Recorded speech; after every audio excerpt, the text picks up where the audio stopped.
The winter season sees southern Alberta powdered with the white stuff, and I'm talking about snow, which attracts lots of avid skiers to the area. And Cole Fawcett is the go-to guy for all things related to preparing for an exhilarating time on the slopes.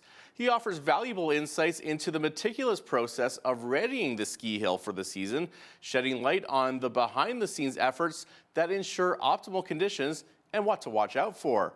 Cole, thanks for joining us. Yeah, thank you, Naveen. Pleasure to be here. Absolutely. And now, as the ski season at Castle Mountain approaches, what are the key steps you recommend for avid skiers and snowboarders to prepare themselves for the season on the slopes? Yeah, great question. So if we can get, we don't want to lapse into not working out, not being active through the fall season. I think that's all too tempting for so many of us as the days get a little bit shorter and the temperatures get a bit cooler. So trying our best to keep active, and even if we can get a little bit of strength training in to keep those legs and that core strong for the coming ski season, because we're going to need those muscles when the snow hits the ground. Aside from that, we want to be looking at our gear, making sure that it's ready for the season. And for most of us, that's only going to necessitate a tune-up of skis or snowboards. So a wax or a sharpen of the edges or a grind of the base to make it nice and smooth and flat again. And of course, that wax on top to make sure that it slides really nice on the snow. So I think those are probably the two major things. And aside from that, it pays to think ahead with respect to looking at season passes or frequency cards, what we call our WOW card, to save money, of course, before the season gets here. So you talked about physically preparing yourself for the season. Now, before we started recording this interview, I revealed to you that I'm not really into skiing. I'm very much a novice. So what would you recommend to someone like myself who is probably going to be hitting the slopes for the first time this year? So for first timers, there are a lot of great resources out there. Visiting any resort's website and exploring lesson options is going to be probably the most pivotal thing. And of course, I mean, the other things that you probably go without saying, like making sure that you have, a nice warm jacket, nice warm snow pants or ski pants, appropriate clothing in general terms is really essential. First timers generally aren't going to run out to a ski shop and buy all the equipment they need, like ski boots, skis, or snowboard and snowboard boots. And that's certainly not necessary. All of the resorts within Alberta and British Columbia and further afar are going to offer equipment rentals. So usually you're going to want to look at a beginner snowboard or a beginner ski package. And by package, we mean it's going to come with instruction. It's going to come with the equipment you need in terms of that technical equipment, like the skis or the snowboard and the boots and the bindings. It will also come with a helmet, which we highly recommend. Nobody wants to knock the noggin while they're out there. And it will come with a ticket, a lift ticket, which is a little thing that you'll just put on your person that allows you access to the ski lifts. And so when you combine that equipment, the instruction, and the lift ticket, those are usually all packaged together at a reasonably attractive rate and on a full day or a half day basis. And that is the best way to introduce yourself to the sport, bar none. Absolutely, because it sounds like it's all inclusive. It has everything you need there. So could you provide insights into what goes on behind the scenes and the process for preparing the ski hill for the upcoming season? So, I mean, preparing for the season to come really starts with the end of the season prior. So, as a resort, we're going through processes like establishing budgets and guidelines for operational dates, as an example, setting those dates out for when we're going to be open the following season, putting plans in place to get enough staff.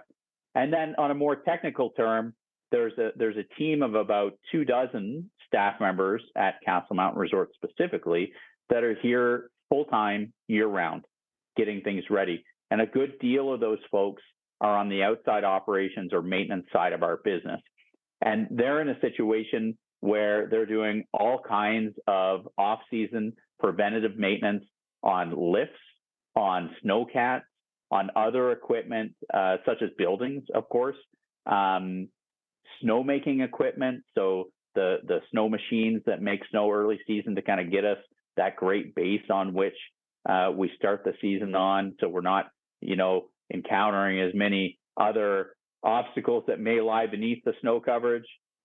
And then we have a number of off-season projects too, kind of lumped on top of all of those normal things that we just have to do each and every season, that normal off-season maintenance. So in terms of what we're doing this season at Castle, we have purchased another new snowcat, which aren't cheap. They're multiple hundreds of thousands of dollars. Wow. When you make that investment.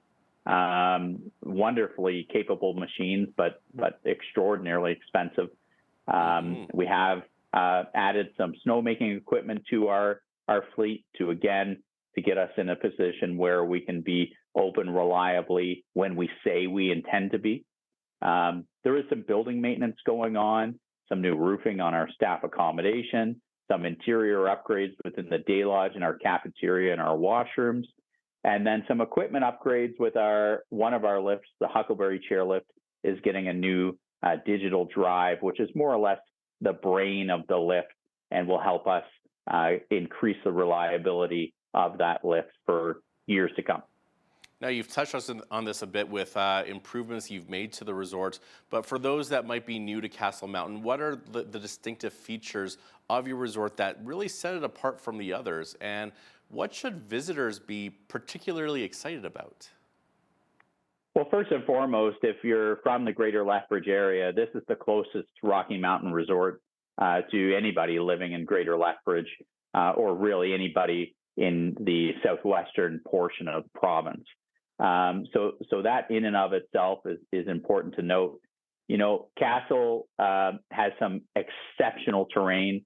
It's has a great variety and has graded terrain for advanced and expert level skiers, intermediates and beginners too. But one of the things that really sets us apart from some of our competitors is the mountains on which we occupy.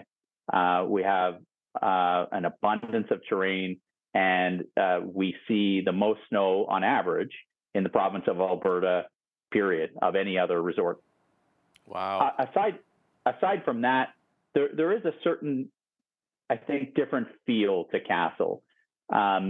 It's more laid back. It's more homey.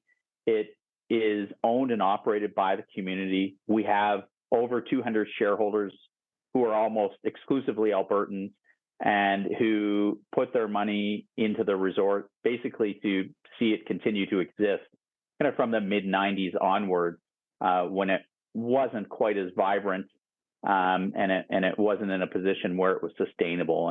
And today, at least at this point in time, we are on a path to sustainability and on a path to upgrading some of the assets that we have here, some of the older lifts, as an example. And beyond skiing itself, resorts often offer a variety of activities and events. Could you share some of the events and activities that Castle Mountain has planned for this upcoming season? Yeah, for sure. So a lot of the specific dates, we're in a situation where those are still being mulled over, I guess you could say.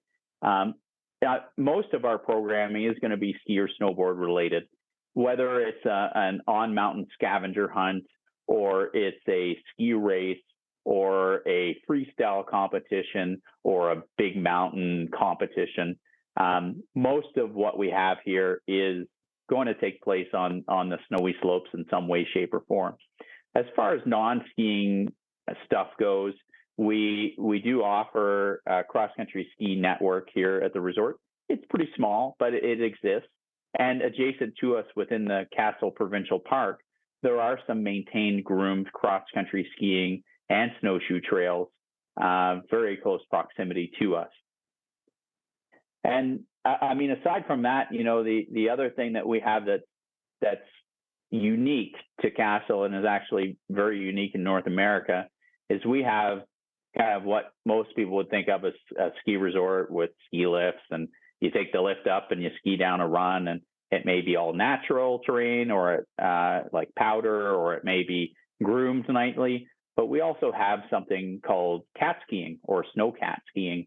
And that's where you actually hop into one of these snow cats, and it has a cabin on the back of it that's kind of like a minibus in a sense, but it's capable of climbing snow-covered mountains.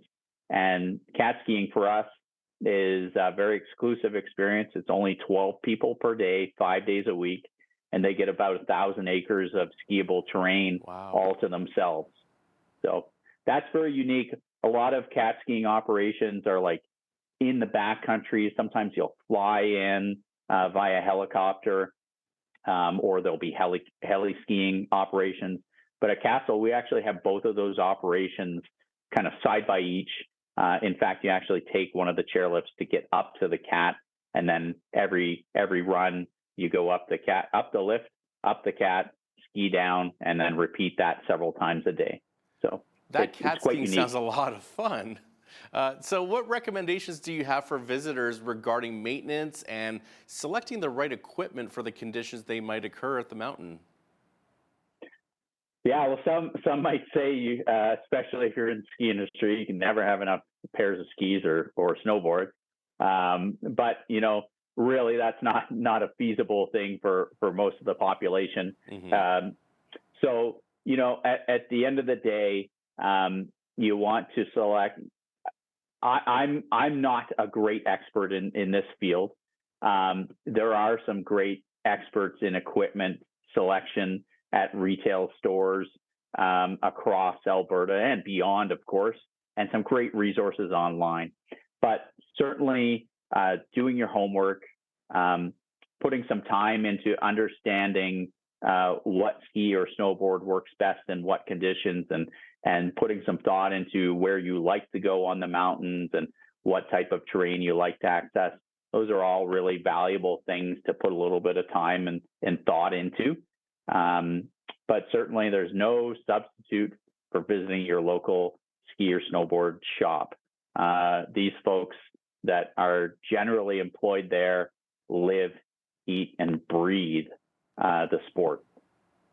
That's amazing. Now, snow quality is a major factor for skiers. How does Castle Mountain manage the snowmaking and grooming operations to ensure consistent and high quality snow cover throughout the season? You talked about purchasing new equipment in the hundreds of thousands of dollars. Yeah, so that's a great question. So prior to 2019, we didn't make snow here at all. We relied solely on what Mother Nature brought us. And that is in itself a huge risk to the business, of course. But we have, over the last, 4 years primarily, we've invested more than $2 million in snowmaking infrastructure. And this is a big part of the reason why, right this moment in time, we're not announcing new lift infrastructure going in, because those are extraordinarily expensive. Pardon me. We're still working on paying down some of the debt from the major infrastructure that we've put in, and most notably snowmaking. So generally speaking, we are making snow where we have that underground infrastructure. So maybe I'll back up. In order to make snow, you need high pressure water and high pressure air. And that stuff doesn't just magically appear on the mountain. It's piped up there. So underground, there are kilometers of steel pipe for water. And then that is connected and electrical too. So we need electricity.